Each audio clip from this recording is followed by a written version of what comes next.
Quando eu tinha por volta de 7 anos e minha irmã, 9, nossa família se mudou para uma casa ao lado de um enorme cemitério. Estou falando de milhares e milhares de corpos enterrados lá, junto com um mausoléu que provavelmente abrigava umas 100 pessoas. Não dava para ver nossa casa da estrada, pois ela estava escondida por árvores, mas nosso caminho de entrada era longo e, ao subi-lo, você literalmente passava por lápides. Era conveniente para minha família na época, já que meu pai trabalhava neste cemitério como coveiro. Como crianças, minha irmã e eu não tínhamos medo dessa associação com eventos paranormais e passávamos muito tempo andando pelo cemitério e pelo chafariz que havia lá. Também visitávamos nosso pai enquanto ele estava trabalhando. Mas meus pais estavam meio preocupados com a casa quando começamos a morar lá, um deles mencionando que havia buracos nos cantos dos quartos, como se o proprietário anterior tivesse colocado câmeras na casa. Como crianças, não entendíamos porque isso seria estranho na época. Minha avó materna morava conosco. A chamávamos de vovó. Ela tinha tido derrames no passado e era meio frágil. Não conseguia andar muito bem e precisava de ajuda para fazer certas coisas. Mas sua mente estava afiada. O quarto da minha vovó e o da minha irmã eram conectados por um banheiro.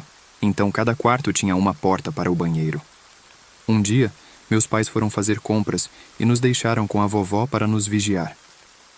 Provavelmente não teria sido uma boa ideia, mas minha irmã e eu éramos bem comportados. Não faríamos nada de mal ou a incomodaríamos. Estávamos sentados no meio do quarto da minha irmã, brincando no chão, quando de repente, a porta do banheiro, que estava fechada, começou a tremer violentamente, como se alguém estivesse segurando a maçaneta e a sacudindo o mais forte que podia.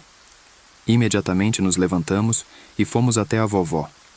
Ela estava assistindo TV no quarto e ficamos no quarto dela até meus pais voltarem. Tenho certeza de que não foi ela, porque ela teria dito, e mesmo assim não teria força para sacudir a porta desse jeito. Minha irmã teve outras experiências naquela casa, como ver figuras olhando por uma fresta da porta do quarto. Às vezes, víamos uma garotinha de cabelos pretos do lado de fora de nossa casa. Na maioria das vezes, ela estava do lado de fora, não dentro de nossa casa. Esta foi a única experiência paranormal que já tive, mas é significativa para mim, especialmente porque não fui o único a testemunhá-la.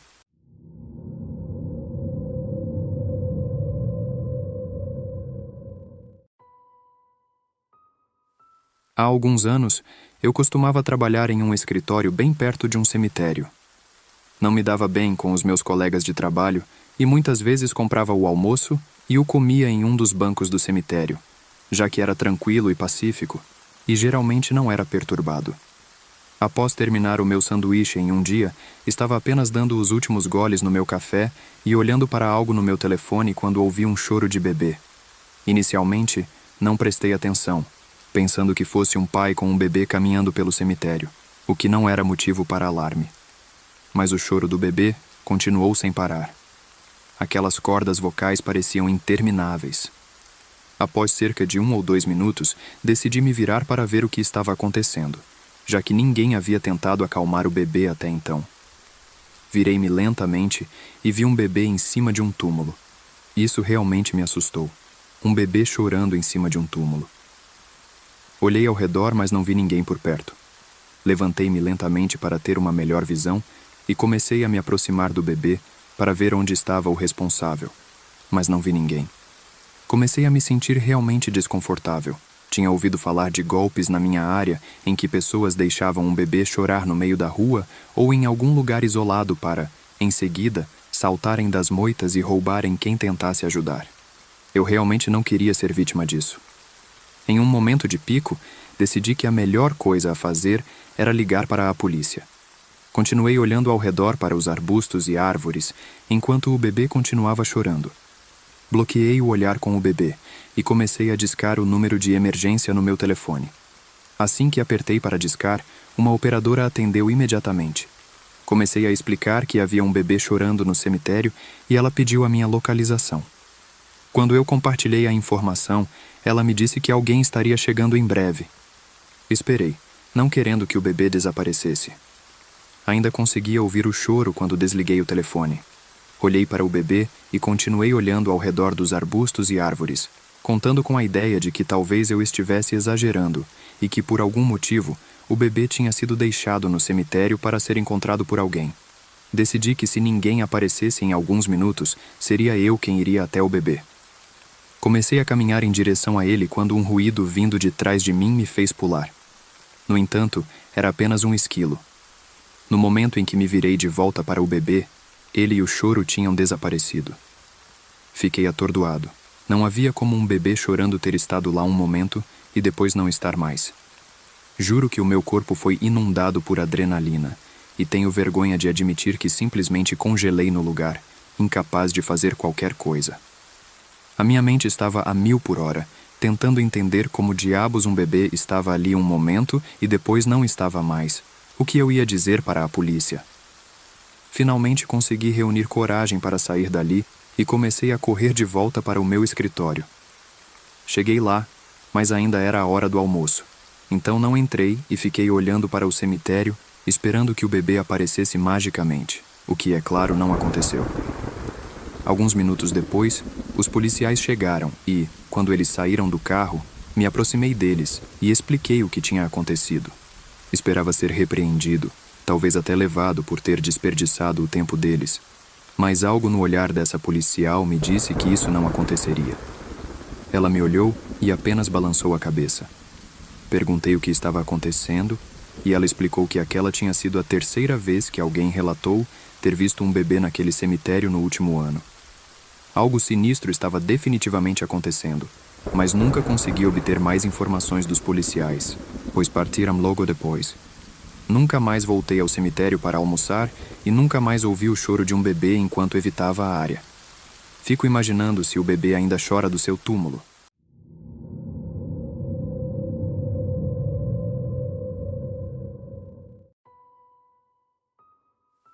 Antes de contar o meu encontro, quero explicar algo primeiro. O meu avô paterno, infelizmente, faleceu quando o meu pai tinha apenas 13 anos, e enquanto eu crescia, eu não sabia nada sobre ele. Sabia que ele havia servido na marinha, mas além disso, ele era um homem misterioso para mim. Nesse ponto, nunca quis perguntar ao meu pai, tios ou à minha avó sobre ele, já que a minha avó nunca se recuperou do seu trágico falecimento. Lembro-me de que, quando era criança, por volta dos 4 ou 5 anos, a minha avó tinha uma foto na sua mesa de cabeceira com ela mesma e algumas pessoas num bar. Havia 2 homens na foto, mas eu nunca soube ao certo qual deles era o meu avô. Agora vamos para a história principal. Isso aconteceu em 2012, o que me colocaria com cerca de 18 anos na época. Eu e o meu irmão mais novo, Tiago, com 13 anos, fomos ao nosso cemitério local. Pode parecer mórbido, mas fomos com boas intenções, pois o nosso irmão mais velho, Rodrigo, e o nosso tio-avô, Luiz, estão sepultados lá. Costumávamos prestar as nossas homenagens, limpando as sepulturas e removendo as ervas daninhas que as cobriam. Logo após terminarmos, Tiago quis ir ao banheiro, e por sorte, o cemitério tinha um banheiro do outro lado. À medida que nos aproximávamos, tive um sentimento estranho de estar sendo observado. Quando o Tiago tentou abrir a porta do banheiro, para nossa surpresa, ela estava trancada. Isso raramente acontecia. Tiago estava desesperado, e a nossa casa ficava a 20 minutos de distância. Eu disse a ele para fazer xixi na parte de trás do banheiro e que ninguém o veria. Então, no canto do meu olho, a cerca de 10 metros de distância, vi um cara me encarando. Virei-me para olhar para ele, e foi quase como um jogo de quem piscava primeiro. Ele meio que me lembrava o meu tio Zé, o irmão do meu pai. No entanto, sabia que não era ele, já que ele morava em outra cidade e teria vindo até mim para perguntar por que eu estava no cemitério. Além disso, o cara não usava óculos, enquanto o meu tio sempre precisava deles para enxergar. Virei-me para Tiago e perguntei por que ele estava demorando tanto. Quando me virei de volta, o cara em questão tinha desaparecido. Várias semanas depois, eu e o meu irmão perguntamos à nossa avó sobre o nosso misterioso avô. Falei para ele que, se a avó não quisesse falar sobre o assunto, deveríamos deixar para lá, como já mencionado, não queria aborrecê-la. Então, o meu irmão foi falar com a avó e eu ouvi o meu irmão me chamar. Então, fui em direção ao quarto dela.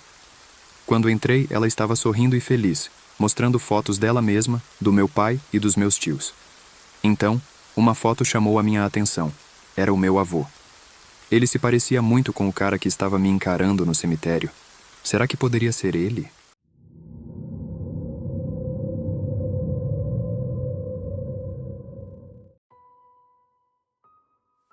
Cresci em uma cidade no Tocantins com cerca de 7.000 habitantes. Quando você cresce em uma cidade pequena, torna-se muito engenhoso para encontrar coisas divertidas para fazer. Você aproveita ao máximo a diversão enquanto a tem. As lendas urbanas são abundantes e sempre divertidas de ouvir. Não moro muito longe da capital do estado, e à medida que fui envelhecendo, comecei a me aventurar pela cidade. Fiz muitos amigos que adoravam ouvir as histórias da minha infância em uma cidade tão pequena e as coisas divertidas que fazíamos. Eles me imploravam para levá-los a um cemitério, a cerca de 40 minutos de nossa casa. É um lugar ao qual só fui algumas vezes. Admito que durante o dia é muito inofensivo. Conheço a área razoavelmente bem, pois já fui caçar lá e fiz muitas viagens noturnas. Mas à noite fica muito assustador. Deixe-me ser claro desde já. Não acredito em coisas sobrenaturais. Se algo assustador acontecer, procuro uma explicação lógica. Se me contarem uma história assombrada, reviro os olhos, mas não há explicação para esta certa noite. Alguns amigos da cidade me ligaram. Eles queriam ir a esse cemitério e me pediram para levá-los. Eu concordei. Então eles vieram até minha casa e fomos por volta das 20 horas. Era meados do outono, então já estava escuro nessa hora. Ficamos lá por um tempo, fumando e conversando. Éramos 5 no total, e por volta das 20 horas, decidimos ir embora. Parte do trajeto era por uma estrada asfaltada, o restante por estradas de cascalho de calcário. Usamos o carro novo de um amigo na época, que era um Gol vermelho. Se você já dirigiu em uma estrada de cascalho de calcário, sabe que o carro fica coberto de uma fina poeira branca. Chegamos ao cemitério, cuja entrada era uma grande porta de ferro fundido. Entramos e mostrei a eles a lápide, que era muito grande, do início do século XX, e tinha uma frase muito assustadora nela. Algo como: "Onde você está agora, eu já estive e em breve você estará onde estou." Depois de lê-la, descobri que é algo comum em antigas lápides. Meus amigos concordaram que era realmente assustador. Eles me perguntaram se alguma coisa já tinha acontecido comigo ali. Eu disse que não, exceto uma vez em que meu carro superaqueceu, mas isso foi tudo.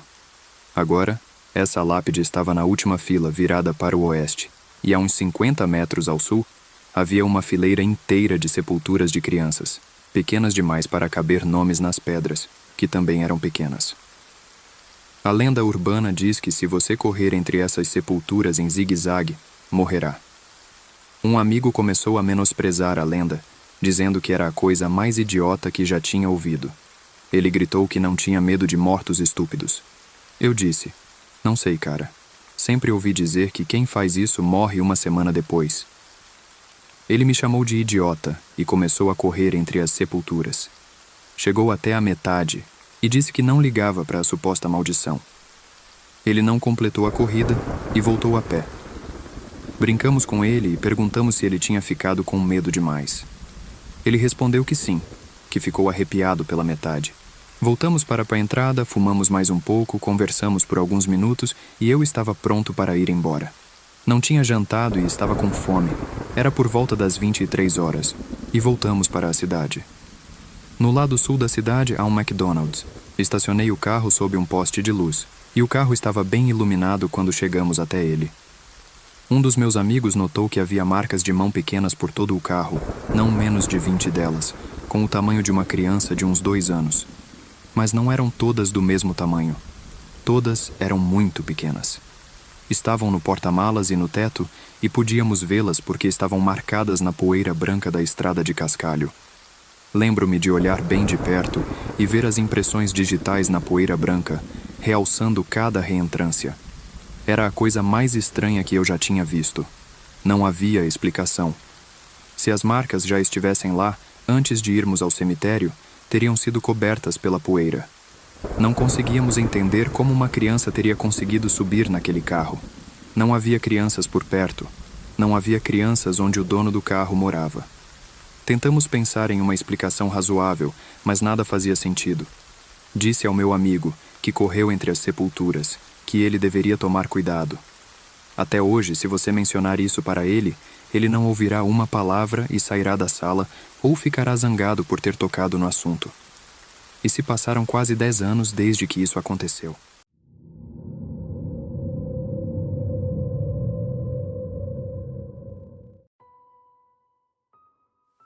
Essa história aconteceu há 3 anos, quando eu tinha acabado de voltar de férias fora da minha cidade. Meu ônibus me deixou na estação por volta da 1h da madrugada.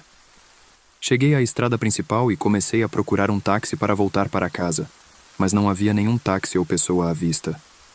Fiquei parado lá por uns bons 5 a 8 minutos, olhando para ambos os lados da estrada, tentando encontrar um táxi, mas fui mal sucedido. Então, do nada, à minha esquerda, vi uma garota usando um sari branco, que é um vestido tradicional para mulheres do meu país. Ela não estava ali um momento antes, e estava parada a cerca de 15 metros de distância, embaixo de um poste de luz. O fato de não tê-la visto momentos antes era bastante sinistro, mas eu me disse que, ao procurar um táxi, eu simplesmente não a tinha notado. No entanto, meu coração começou a bater acelerado quando olhei na direção oposta para procurar um táxi e, ao me virar novamente, a ouvi dizendo algo para mim. A poucos passos de mim agora. Ela estava bem perto de mim, tendo chegado a mim em tempo recorde e em silêncio. Meu coração estava quase saindo do peito de medo quando ela disse: "Você poderia fazer um favor para mim?" Neste ponto eu estava tremendo. Eram quase 2h da manhã. E essa garota de sari branco simplesmente parecia ter surgido do nada. Ela disse que precisava ir para casa e que estava muito tarde, mas gostaria que alguém a acompanhasse. Ela me perguntou se eu poderia fazer esse favor. Apesar do medo, eu sabia que a essa hora é muito incomum ver mulheres sozinhas na rua, porque pode ser um lugar muito perigoso para uma mulher estar sozinha à noite. Sabendo disso, eu concordei em acompanhá-la, com medo por sua segurança se eu não o fizesse. Caminhamos juntos, mas eu não queria conversar ou fazer contato visual. Nem mesmo perguntei para onde ela estava indo, apenas a segui, mantendo uma distância. Ela não disse uma palavra durante todo o trajeto, o que era inquietante.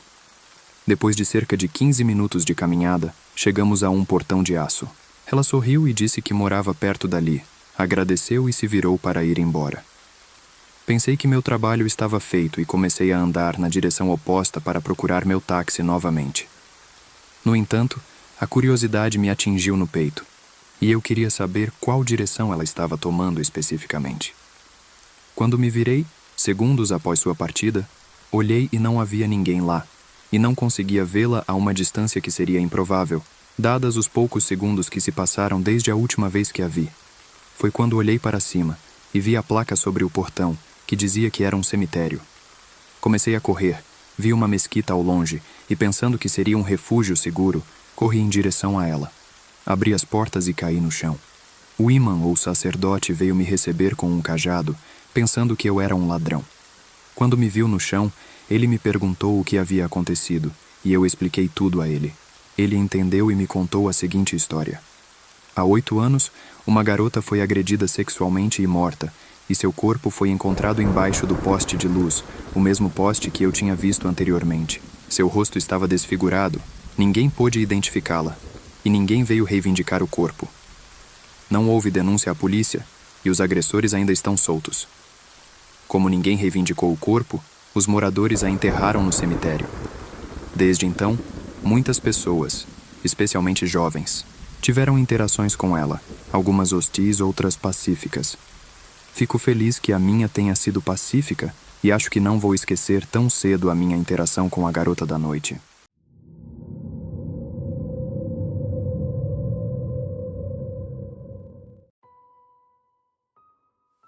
Moro sozinho em uma casa de tamanho típico nos subúrbios. Isso aconteceu no ano passado, quando finalmente decidi limpar meu porão. Agora, o porão da minha casa não é acabado, então os pisos são de concreto e há muitos canos aleatórios e coisas do tipo. Realmente não há muito motivo para eu descer lá, Então, desde que me mudei há cerca de 5 anos, ele tem sido usado principalmente para armazenamento. Eu queria talvez terminar o porão, ou pelo menos tornar o espaço útil, então decidi passar pelas coisas lá embaixo e organizá-las. Eu não tinha ido ao porão em pelo menos um mês, então um dia desci e comecei a limpar. Havia bastante coisa lá embaixo, principalmente caixas grandes com coisas que eu não usava muito. Comecei perto das escadas e fui examinando as caixas uma de cada vez. Estava me livrando de muitas coisas, seja jogando fora ou doando. Outras coisas eu estaria armazenando de uma maneira mais organizada. Provavelmente cerca de 1 hora depois de começar a limpar, eu estava lá no porão e pensei ter ouvido um barulho pequeno lá embaixo.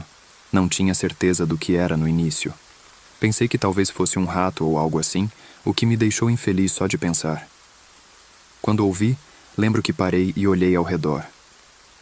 Não vi nada, no entanto, e o barulho também parou, então voltei ao trabalho. Não ouvi mais barulhos, mas cerca de 10 minutos depois, vi algo. Estava quase escuro no porão porque a única iluminação era um par de lâmpadas fracas. Então você não conseguia enxergar bem em nenhum ponto, mas achei que vi alguém. Havia algumas caixas perto do aquecedor de água do outro lado do porão. Tinha certeza de que vi um homem agachado me olhando. Eu só podia ver a cabeça e parte do ombro dele. Foi uma visão realmente assustadora de se ver. Quando notei o homem, não o encarei ou algo assim. Fingi como se nem tivesse notado ele de início. Continuei limpando, organizando a caixa, embora meu coração estivesse acelerado. Não queria que o cara, quem quer que fosse, soubesse que eu o tinha visto. Queria muito apenas levantar e correr escada acima, mas precisava manter a calma. Prestei atenção caso o cara se movesse, mas pude ver pelo canto do olho que ele permaneceu imóvel. Nos próximos 1 ou 2 minutos, continuei o que estava fazendo, então decidi subir. Tentei fazer parecer natural e peguei uma caixa, então subi as escadas com ela. Quando estava subindo, queria correr, mas subi em uma velocidade normal. No entanto, quando estava quase no topo das escadas, tinha certeza de que ouvi o cara se movendo. Não me dei ao trabalho de olhar para trás porque não queria, mas em segundos, pude dizer que o cara estava agora caminhando para as escadas e provavelmente iria subir atrás de mim. Nesse ponto, fui mais rápido e cheguei ao andar de cima, então fechei a porta do porão e corri para longe dali. Realmente não sabia para onde ir ou o que fazer, então corri para o banheiro e me tranquei lá. Era o único cômodo da casa que tinha uma porta com trinco naquela época, nem mesmo a porta do meu quarto tinha um. Logo depois que entrei, ouvi passos no andar de cima. Quem quer que fosse o cara, tinha me seguido. Liguei para a polícia no meu celular enquanto estava no banheiro, mas tomei muito cuidado para não fazer barulho porque não queria revelar minha localização. O homem andou pela sala de estar e parecia estar se aproximando de mim. Então ele chegou ao corredor onde eu estava. Nesse ponto, desliguei o telefone com a polícia porque estava com muito medo de fazer barulho. Olhando para trás, isso foi estúpido, mas entrei em pânico.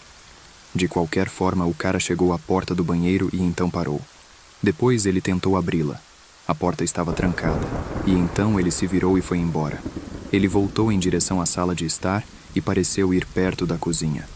Depois disso, não ouvi muito até finalmente ouvir a porta dos fundos da casa abrir e fechar. Possivelmente ele saiu. Não saí, no entanto, e fiquei no banheiro. Cerca de 5 ou 10 minutos depois, a polícia chegou. Finalmente saí e deixei-os entrar na minha casa. Eles olharam pela casa e pelo porão também. O homem, de fato, tinha saído pela porta dos fundos, embora também tenham procurado do lado de fora. Mas ele tinha ido embora. Olhamos no porão e eu não estava ciente de nada estar bagunçado. Fiquei realmente assustado com toda a situação, e ainda estou. Realmente não sei como o cara entrou na minha casa. Isso permanece um mistério para mim, bem como o que ele queria.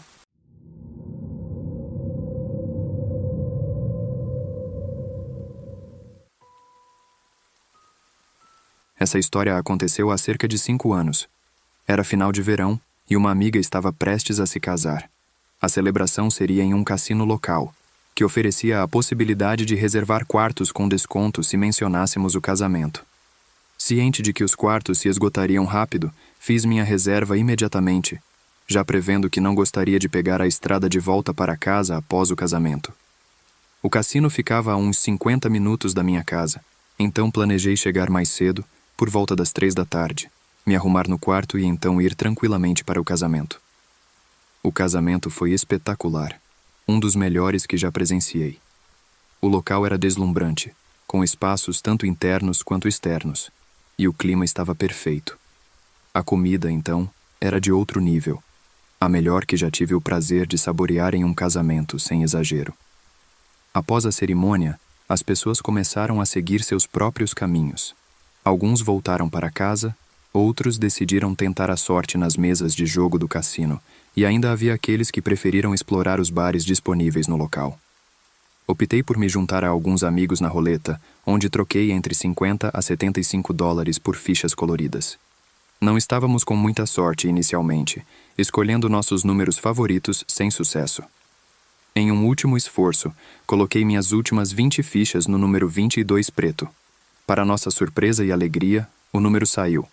E lá estávamos nós, comemorando efusivamente, antes de rapidamente tentarmos recuperar a compostura, meio envergonhados pela euforia. Após recolhermos nossas fichas, decidimos guardar o lucro nos bolsos, planejando trocá-las por dinheiro mais tarde. Foi nesse momento que um homem baixo, vestindo moletom e capuz, e óculos escuros apesar de estar dentro do edifício, me abordou. Ele elogiou nossa sorte no jogo e sugeriu que subíssemos até sua suíte para algumas bebidas. Educadamente declinei a oferta, dizendo que estávamos bem. Ele insistiu, deixando claro que estaria por perto caso mudássemos de ideia. Decidindo continuar a noite, alguns amigos queriam testar suas novas fortunas nas máquinas caça-níqueis, e mesmo tendo ganhado um bom dinheiro, eu estava pronto para acompanhar, embora sem mais jogar. Enquanto procurávamos por máquinas disponíveis, notei que o homem que me abordou nos observava de longe, seguindo-nos discretamente pelo cassino. Discretamente, alertei meus amigos, e concordamos em mudar de ambiente, indo nos juntar a outros convidados do casamento que estavam em um dos bares. Após cerca de 1 hora, o grupo começou a se dispersar, cansados da longa noite. Pedi ao meu amigo Michael que me acompanhasse até o quarto, já que ficávamos no mesmo andar. Fiquei aliviada por ter feito isso, pois ao sairmos do bar, o homem reapareceu, insistindo na oferta de bebidas. Michael prontamente se colocou entre nós, sugerindo que ele se afastasse, o que esperávamos que resolvesse a situação. Michael me acompanhou até a porta do meu quarto, garantindo minha segurança. Após me preparar para dormir, comecei a ouvir ruídos suspeitos fora do quarto. Quando a maçaneta começou a tremer, meu coração disparou. Certifiquei-me de que todas as trancas estavam seguras e tentei me acalmar assistindo TV, mas a tensão me manteve acordada. Somente na madrugada, quando finalmente consegui relaxar, fui sobressaltada por batidas na porta e gritos no corredor, que afugentaram o intruso. Passei o resto da noite inquieta, só conseguindo sair do quarto ao amanhecer, seguindo discretamente uma família até o estacionamento.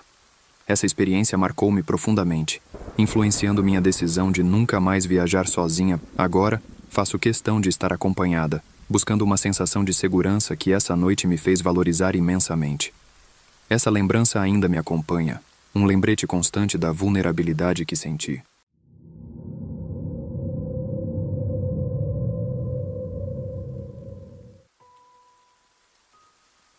Lembro-me bem de ter ido de férias com minha família há alguns anos atrás.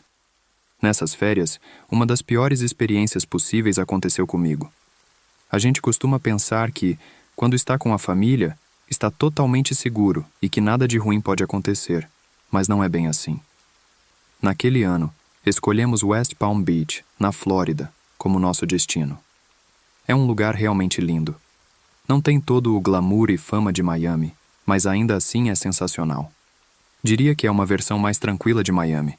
Passamos os primeiros dias fazendo o básico: praia e restaurantes, o que para muitos é o auge das férias. Mas entendo que isso possa se tornar monótono para algumas pessoas. No 4º dia, minha irmã propôs que apimentássemos um pouco as coisas, considerando que essa era a primeira vez que estávamos em uma viagem de família e já éramos maiores de idade para beber. Meus pais, Inicialmente relutantes, acabaram se deixando levar pela ideia. Minha irmã tem esse jeito único de animar qualquer um a fazer coisas que inicialmente não estariam no plano. Sim, ela tem sua dose de loucura, mas não o tipo de loucura que estou prestes a contar. Naquela tarde, na praia, minha mãe perguntou se tínhamos algum plano específico ou se íamos apenas ver no que dava. Eu estava tão curioso quanto ela. Acabei sendo arrastado para o plano, mas não queria ser o chato da história. Foi então que minha irmã anunciou que encontraríamos um tal de Nate frente ao nosso hotel. Isso nos deixou um tanto preocupados, incluindo meus pais. Quem é Nate? Era a pergunta que todos tinham em mente. Minha irmã não tem o melhor histórico em julgar caráteres. Ela tem essa mania de se envolver com pessoas estranhas e deixar que se aproveitem dela. Questionamos sobre esse Nate misterioso e por que precisávamos encontrar algum cara aleatório para nos divertirmos à noite. Ela explicou que tinha conhecido Nate no hotel e que eles tinham se entendido de cara. Parece que ela mencionou estar entediada e querer fazer mais antes de voltarmos para casa. Nate, que supostamente trabalhava no hotel, disse que nos levaria a um lugar especial que a maioria dos turistas nunca conheceria. Minha irmã comparou a situação ao filme Dirty Dancing, onde os funcionários secretamente se divertem em um resort de luxo. Meus pais estavam mais do que um pouco céticos, mas, como disse antes, minha irmã sabe ser persuasiva. Ela nos convenceu de que não havia motivo para preocupações. Após jantarmos juntos em um restaurante próximo ao hotel, voltamos para encontrar o tal Nate exatamente às 21h. Um homem grande e careca apareceu de um beco perguntando por minha irmã, que se apresentou de imediato. Sim. Posso ajudar? Ela disse. O homem se identificou como amigo de Nate e afirmou que estava ali para nos levar até onde precisávamos ir. Minha irmã seguiu o homem sem hesitar, e meus pais foram atrás. Eu, por outro lado, fiquei reticente. Minha irmã me perguntou qual era o problema e eu fui direto. Sou só eu que acho essa uma péssima ideia? Seguir por um beco escuro com um estranho? Minha irmã me chamou a atenção, dizendo que eu estava a envergonhando, mas isso pouco me importava. Eu sentia que algo não estava certo. Por alguma razão, minha mãe convenceu meu pai, e acabei indo junto, meio que pressionado pelo grupo. O homem não dizia nada, mantinha-se reservado. Chegamos a uma van bege feia no fim do beco. Ele abriu a porta lateral e nos instruiu a entrar. Nos entreolhamos, percebendo o desconforto nos olhos de todos. Eles tentavam manter a calma, seguindo a corrente por causa da minha irmã, que estava totalmente a favor da ideia. Relutantemente, todos entraram na van e eu os segui, sem saber bem o que mais fazer. O homem fechou a porta atrás de nós e seguiu para o banco do motorista. Meu coração disparou. Eu só esperava que essa van nos levasse a um bar ou algo assim, para que pudéssemos chamar um Uber de volta ao hotel. Durante todo o trajeto, tentei puxar conversa com o homem, fazendo perguntas como: onde está Nate? Para onde estamos indo? Ele não respondia. Quando insisti sobre o Nate, ele simplesmente disse que não sabia, que veríamos em breve. Finalmente percebi minha irmã começando a ficar nervosa. Ela tentava, sem sucesso, fazer o homem falar sobre Nate, já que ele era o motivo de estarmos ali. O homem permanecia calado. Depois de uns 10 minutos, a van parou em algum armazém deserto. Estava escuro, e o lugar era totalmente desconhecido para nós. Parecia uma área industrial abandonada. O grandalhão abriu a porta e ordenou que saíssemos. Nós obedecemos, ainda tentando entender o que estava acontecendo. Ele mandava a gente se calar a todo momento. Ali estávamos nós, vestidos para férias, nessa área desolada, com um sujeito imenso sendo extremamente hostil. Ele nos direcionou para o interior do armazém e seguimos por medo. Minha irmã e minha mãe começaram a chorar e o homem só gritava para ficarmos quietos. De repente, ele se voltou para nós, exigindo que colocássemos nossos celulares em uma sacola. Ele puxou uma fronha branca, e todos nós jogamos nossos aparelhos lá dentro. Continuamos avançando, e ao entrar, minha irmã gritou: Nate! Lá estava ele, um cara bem apessoado, bronzeado, com cabelos loiros e olhos azuis. Ele correu até ela e mandou que se calasse. Em seguida, nos avisou que se fizéssemos qualquer movimento, nos arrependeríamos. A noite tinha acabado de ir de ruim para pior. Ele nos mandou esperar ali e não fazer nenhum som, o que obedecemos. Eu tentava ao máximo não entrar em pânico. O homem grande e o Nate conversavam a uns 3 ou 4 metros de distância. O grandalhão segurava a sacola com os celulares. Nate falava ao telefone, parecendo frustrado e irritado, repetindo a palavra não várias vezes. Ambos saíram da área do armazém, nos deixando lá como reféns. Ouvimos os ecos das portas se fechando. Não sabíamos se eles tinham ido embora de vez ou deixado alguém conosco. Esperamos uns 10 minutos e percebemos que não voltariam. Meu pai nos guiou silenciosamente até a saída pela qual entramos e notamos que a van tinha desaparecido. Corremos até encontrar um posto de gasolina e relatamos tudo para a atendente, que chamou a polícia. Eles chegaram rapidamente e registramos o incidente. Ficou claro que aqueles homens não trabalhavam no hotel. Aliás, nem havia um funcionário chamado Nate. Quem quer que fossem e o que planejavam fazer conosco, não sabemos. Algo os assustou, pois foram embora sem concluir seus planos. Encontraram nossos celulares dias depois, destruídos dentro da fronha, jogada em uma lixeira. Não sei se chegaram a prender esses homens. Voltamos para casa depois dessa noite e nunca mais fomos a West Palm Beach. Obviamente, decidimos também nunca mais seguir uma sugestão da minha irmã.